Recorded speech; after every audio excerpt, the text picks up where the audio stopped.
Bonjour à vous mes très chers amis et je suis ravi de vous retrouver sur la chaîne Fatmir Football pour parler de foot féminin encore et toujours. L'actualité aujourd'hui, ça reste l'Euro féminin qui se déroule en ce moment en Suisse. On assiste vraiment à de très très beaux matchs. On a eu de très beaux matchs dans les phases de poule. Maintenant, on est sur les phases finales, les matchs couperets comme on les aime, avec énormément de tensions, des revirements de situation. On va vivre tout ça, on a déjà vécu tout ça avec les deux matchs qui se sont joués, Norvège-Italie notamment, et puis la grosse surprise avec l'Italie, et là, ce Suède-Angleterre qu'on va débriefer dans cette vidéo. Alors, c'est pas vraiment un débrief, ça sera plutôt, je vais vous livrer mon ressenti concernant ce match, les amis. Euh, mais voilà, l'actualité, donc ça reste l'euro. Et vous avez vu les chiffres. Alors, je vous avais parlé des chiffres records concernant les billets vendus, mais on a aussi des chiffres records concernant l'audimat, et notamment du côté de l'Italie, avec un carton à près de 3 millions de téléspectateurs devant leur télé pour voir l'élimination de la Norvège face à cette belle équipe d'Italie, à cette surprenante équipe italienne qui vient en quelque sorte consacrer, concrétiser le développement, bon an mal an, on va dire, du foot italien, du foot féminin italien de l'autre côté des Alpes. On sait que le championnat s'est professionnalisé. Hein. Qu'est-ce que vous attendez en France, messieurs les dirigeants, pour faire de même? Et l'Italie accroche les bons wagons concernant l'essor du football italien de l'autre côté des Alpes, encore une fois. L'équipe nationale, la Squadra Azzurra, donc fait une très belle promotion pour le foot féminin avec cette qualification pour les demi-finales, et le peuple italien adhère donc à cette rafraîchissante équipe italienne durant cet euro, et c'est très très bien. On espère que on va vivre les mêmes émotions concernant notre équipe de France, qu'on va pouvoir se qualifier contre l'Allemagne lors de ce match quart de finale que tout le monde attend. On en discutera dans une autre vidéo. Là, je vais faire, comme je vous l'ai dit, donc le débrief, mais surtout, je vais vous donner mon ressenti concernant le match entre la Suède et l'Angleterre. Ce que je peux vous dire, c'est que en fait, il y a eu, enfin, les deux nations ont eu leur momentum. On va dire qu'en première mi-temps, c'est la Suède qui a très bien démarré et qui a dominé la première mi-temps, et puis l'Angleterre ensuite qui a dominé donc la deuxième mi-temps. La Suède, je l'avais dit dans une vidéo que je vous invite à aller découvrir, je les avais cités comme prétendantes sérieuses au titre. C'est une nation qui est toujours sous-estimée au départ quand on doit citer des favorites pour aller chercher un titre. C'est une nation qui ne fait pas beaucoup parler d'elle, c'est une nation qui n'est pas bling bling, effectivement, et donc personne s'y intéresse vraiment. Pourtant, quand on regarde l'effectif, cette nation recèle énormément de très très bonnes joueuses, très expérimentées pour la plupart. Et c'est une nation, quand on regarde l'historique, eh ben, c'est une nation qui, certes, est rarement gagnante, ok, mais qui est toujours très bien placée. En tout cas, qui arrive très très souvent dans le dernier carré des tournois majeurs. Et là, je parle des JO, de la Coupe du Monde et bien évidemment aussi de l'Euro.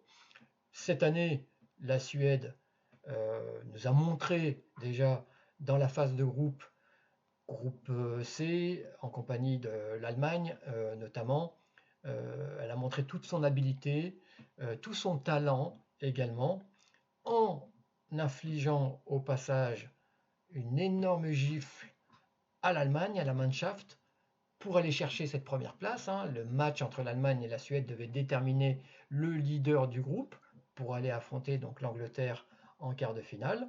C'est la Suède qui a fini première, et de très très belle manière en plus. Donc la Suède se présentait avec toutes ses forces. On peut citer je ne vais pas toutes les citer, mais ne serait-ce que l'axe défensif très solide, Eriksson et Nathalie Bjorn, très solide, très expérimenté. On peut citer Fridolina Rolfo sur l'aile gauche, la joueuse du Barça. On peut citer la paire d'attaquantes Blackstenius et associée à Aslani, qui fonctionne très bien durant cet Euro. On peut en citer beaucoup, beaucoup, beaucoup d'autres. En face, il y a l'Angleterre. L'Angleterre qui est sortie donc du groupe D en compagnie de la Hollande, de la France et des Pays de Galles notamment. L'Angleterre qui s'est pris les pieds dans le tapis lors du match d'ouverture contre la France, on s'en souvient, qui a perdu ce match 2-1 et qui a essayé ensuite de reprendre des couleurs. L'a très bien fait, hein, cette nation, effectivement en gagnant largement contre la Hollande et en gagnant, en écrabouillant le Pays de Galles 6-1, on s'en souvient, et ça lui a permis donc de se qualifier pour les quarts de finale. En plus, Sarina Wiegman, par rapport au match initial, a fait quelques changements, a opéré quelques changements, y compris tactiques, pour redonner de l'allant à l'ensemble de cette équipe qui s'était fait quand même pas mal bouger, on va dire les choses comme ça, par la France. On va en discuter d'ailleurs concernant ce match. Donc je l'ai dit, hein, la Suède qui a très très bien démarré, qui a rapidement mené 2-0. Le premier but qui est arrivé au bout de 2 minutes, et puis le deuxième donc au bout de 25 minutes. Donc pour moi c'était quasiment plié, hein. Avant la demi-heure de jeu, pour moi la Suède était qualifiée pour les demi-finales, tant elle maîtrisait les débats, tant elle étalait tout son savoir-faire, tout son talent au travers de cette très belle équipe qui jouait très bien, qui savait ressortir le ballon face au pressing des Anglaises, qui profitait du fait que la base arrière anglaise était très haute sur le terrain pour lancer en profondeur ses attaquantes. Un jeu très vertical, un peu qui ressemblait un peu beaucoup, on va dire, à ce qu'avait pratiqué la France contre l'Angleterre. On sent que Peter Gerhardsson, donc l'affable coach suédois, avait pris beaucoup de notes concernant ce match entre la France et l'Angleterre. Et c'est vrai que cette équipe de Suède était très très belle à voir jouer, tandis qu'en face, les Anglaises n'étaient pas du tout dans le coup, notamment cette défense anglaise qui a multiplié les erreurs. Quand je parle de la défense, j'incorpore aussi la gardienne Anna Hampton, qui est quand même une gardienne très solide, on le verra plus tard, hein, mais qui là, pour le coup, était un petit peu à l'image de l'ensemble de son équipe, très fébrile, ce qui a emmené donc beaucoup d'occasions pour la Suède. Et puis on a des filles qui sont passées à côté, comme Jess Carter, encore une fois, Jess Carter qui avait souffert le martyre face à Delphine Cascareno et qui revivait un cauchemar face à Blackstenius. Quand on voit le deuxième but, par exemple, ce deuxième but, il veut tout dire. On a une Jess Carter qui donne l'impression de tirer une charrette derrière elle et qui se fait dépasser allègrement par Stina Blackstenius, qui, c'est vrai, virevolte en ce moment et est en pleine euphorie depuis son but marqué en finale de la Ligue des Championnes. On sent qu'elle a pris en confiance, on sent qu'elle est épanouie et elle est très très belle à avoir joué. Elle fait très mal durant cet Euro et elle a fait très très mal à Jess Carter et à l'ensemble de la défense anglaise. Pour autant, les Anglaises, on les connaît, elles ne sont jamais véritablement battues et elles sont revenues au score. On ne sait trop comment, parce que c'est vrai que effectivement, les Suédoises avaient laissé le ballon aux Anglaises. Je pense que c'était un peu voulu, mais dans ces proportions-là, c'était que les Anglaises, en fait, elles mettaient vraiment le paquet, elles se défonçaient pour pousser très fort et essayer d'égaliser. Elles ne voulaient pas, et Anna Hampton l'a dit lors de la conférence de presse après-match, que dans les vestiaires, les joueuses anglaises ne souhaitaient vraiment pas retourner à la maison si tôt. Donc elles ont mis le paquet, elles ont vraiment poussé très fort et elles ont égalisé en toute fin de match, dans le dernier quart d'heure, dans les dernières 10 minutes.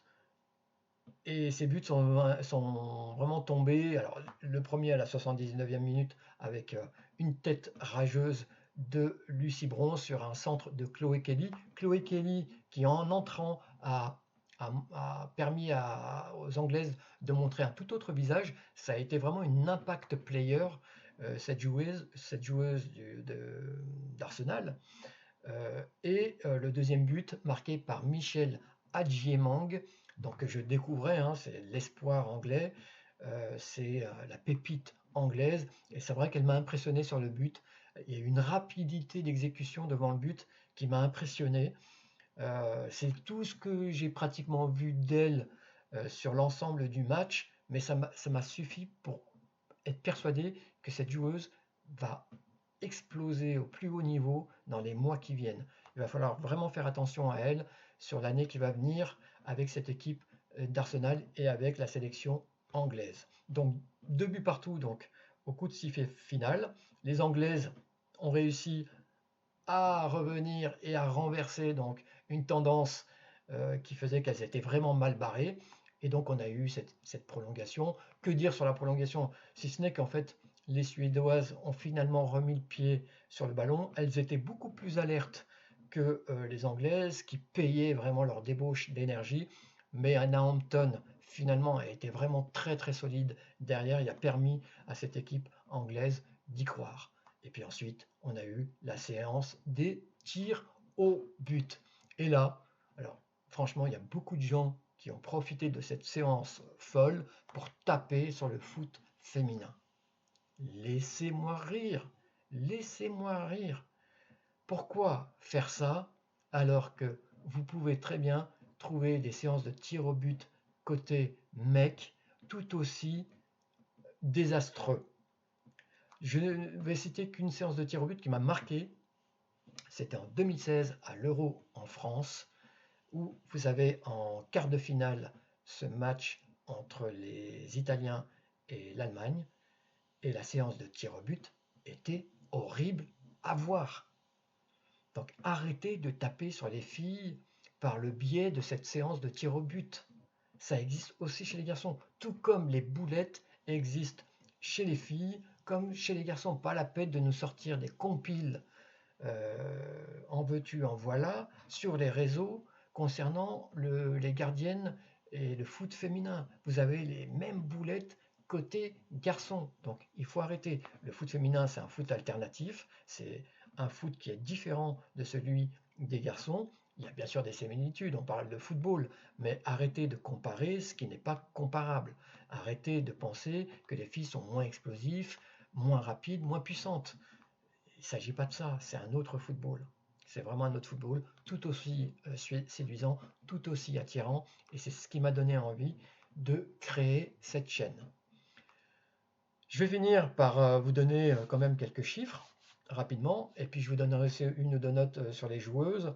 Au niveau des tirs, donc on a eu 6 tirs côté Suède, 12 tirs côté anglais. Mais sur les tirs cadrés, alors là il va falloir que les filles règlent un peu plus la mire chez les anglaises. 2 tirs cadrés seulement. Chez les suédoises, 3 tirs cadrés. Donc il y a eu beaucoup moins de tirs côté suédois, mais ces tirs ont été beaucoup plus dangereux. On a cadré beaucoup plus les frappes du côté de la Suède que du côté anglais, où on a beaucoup tiré à côté des cages. La possession de balle, finalement, elle est plutôt du côté anglais, hein, et plutôt bien, hein, puisque 58% de possession de balle pour les Anglaises contre 42% simplement. Ça montre qu'à un moment donné, alors déjà effectivement en première mi-temps, quand la Suède dominait, c'était une équipe de Suède qui jouait plutôt de façon verticale, qui ne s'embarrassait pas à construire un peu à l'espagnol le jeu, mais plutôt un jeu plus à la française, explosif et plutôt dans la profondeur. Alors que les Anglaises, une fois qu'elles ont été menées 2-0, effectivement, et que la Suède s'est simplement recroquevillée quasiment devant sa cage, effectivement, les Anglaises avaient beaucoup, beaucoup plus le ballon. Donc il y a eu plus de passes côté anglais que du côté suédois. 500 passes côté anglais, 368 côté suédois. Et 79% de passes côté anglais contre 72% de passes côté suédois, les Suédoises qui ont quand même beaucoup subi la pression des Anglaises, ce qui a heurté un petit peu la construction du jeu côté suédois. Sur les fautes, c'était un match plutôt honorable, 17 fautes avec 3 cartons jaunes distribués. Voilà, donc un match qui s'est joué dans un relative fair play, on va dire. Pour finir sur les notes, je vais donner la note de 9 sur 10 à Lucie Bronze, qui m'a vraiment épaté. J'ai retrouvé un petit peu la Lucie Bronze lyonnaise, qui a 3 poumons, qui n'arrête pas de faire des allers-retours sur son côté droit, et qui a montré beaucoup de pugnacité, beaucoup de détermination dans ses duels, dans tout ce qu'elle entreprenait, avec une mentalité de gagnante qui a fini par contaminer l'ensemble des joueuses anglaises sur le terrain. Donc rien que pour ça, c'était vraiment fabuleux à voir. Et puis elle a été au four et au moulin, à tel point qu'elle s'est elle-même auto-soignée à un moment donné. C'était vraiment marrant à voir. Mais voilà la Lucie Bronze dont cette équipe anglaise a besoin pour aller très très loin dans cet Euro. Je vais donner la note de 1 sur 10, 1 sur 10, oui, j'allais dire 1 sur 20, 1 sur 10 à Jess Carter, qui a vraiment tout raté, qui a vécu encore une fois un cauchemar face à Blackstenius. Quand vous êtes en défense centrale, donc c'est une des opérations menées par Serena Wigman, le fait d'associer finalement Leah Williamson et Jess Carter. Alex Greenwood et Williamson, ça ne fonctionnait pas du tout, donc Alex Greenwood a retrouvé son côté gauche, son côté gauche naturel, hein, là où elle a fait quasiment toute sa carrière à ce poste. Donc Jess Carter qui a tout raté et qui s'est en plus permis de recadrer certaines de ses partenaires. Jess, focalise-toi vraiment sur ta performance, essaye déjà de ne pas mettre dans le pétrin ton équipe avant d'éventuellement prodiguer des conseils à tes partenaires. Autre chose, quand tu dois gérer une attaquante, le mieux, c'est quand même de faire un marquage à la culotte, de l'empêcher soit de se retourner et de prendre de la vitesse, soit tu essayes d'intercepter le ballon avant que Blackstenius, par exemple, ne récupère le ballon. Là, en fait, tu t'es plutôt démarqué de Stina Blackstenius, ce qui lui a permis de se retourner, de prendre de la vitesse et de te dépasser allègrement en pointe de vitesse et d'aller marquer le deuxième but suédois. Donc vraiment, cette note de 1, elle le mérite totalement. Je crois qu'il faut que Sarina Wigman se passe des services de cette joueuse. Je vais mettre la note de 9 sur 10 à Aslani et Blackstenius, que j'ai trouvé vraiment formidable. Aslani, ça m'a fait plaisir de la revoir. Ça faisait longtemps que je ne l'avais pas vue. Elle joue du côté de London City lyonnaise en Angleterre, donc elle était en deuxième division. C'est pour ça qu'elle avait disparu de mes radars. Mais on voit que cette joueuse, malgré le poids des années, a toujours de la magie dans les pieds et ça fait vraiment plaisir de la voir à ce niveau. Elle s'éclate avec l'équipe de Suède. Elle a été vraiment formidable. Et l'association avec Blackstenius a été énorme. Blackstenius qui a fait une passe décisive et qui a marqué un but et qui vraiment plane depuis son but marqué en finale de la Ligue des Championnes. Je vais finir par donner quand même la note de 8 sur 10 à Anna Hampton. Alors je mets la note de 8 et pas plus parce que elle a été énorme. Elle a été vraiment, c'est ce qui elle a permis à l'équipe anglaise d'y croire. Ça, il faut pas, et ça pèse dans ma notation forcément. Mais il y a aussi ce début de match fébrile qui entre en ligne de compte et qui fait qu'elle a 8 sur 10 et non pas 9 sur 10. Dites-moi ce que vous en pensez, vous, dans la barre des commentaires. Je vais vous remercier, les amis. À très bientôt à ma prochaine vidéo, l'avant-match entre la France et l'Allemagne. Je trépigne d'impatience par rapport à ce match. Quoi qu'il en soit, je vous souhaite vraiment le meilleur. Éclatez-vous, quoi que vous fassiez. Et à très bientôt, les amis. Va va voum!